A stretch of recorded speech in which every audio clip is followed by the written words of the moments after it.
New tonight, the United States Office of Inspector General is thanking our 10 Investigates team tonight following the reports regarding a state-run program to help hurricane survivors. Rebuild Florida's Hurricane Irma Repair and Replacement Program received $252 million from the Department of Housing and Urban Development. That money was meant to help the state's most vulnerable homeowners. But as our reporting uncovered, there are questions on whether the funds were used properly.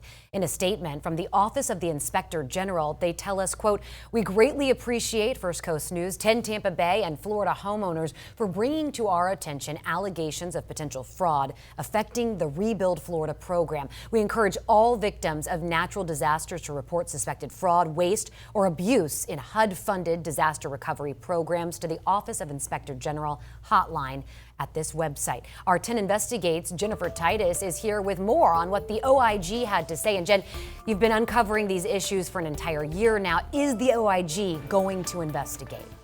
Not yet, but what we do know is that they are answering questions brought to them by Florida Congressman John Rutherford, who sent a letter to the OIG after our reporting.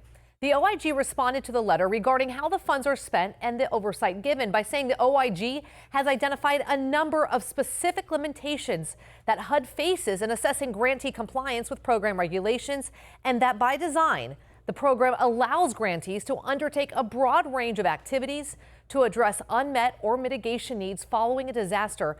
And that flexibility creates challenges for HUD in overseeing grantees and their sub-recipients. Also, because of that broad authority, HUD also puts the responsibility on the state to make sure states evaluate a contractor's track record when executing contracts involving disaster recovery funds. Of course, that's where we've heard a lot of the complaints coming from. Contractors performing shoddy work and not finishing projects deemed completed.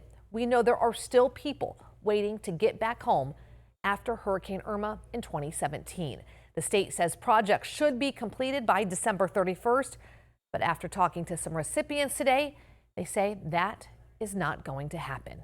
We'll, of course, keep you updated. Jennifer Titus, 10 Investigates.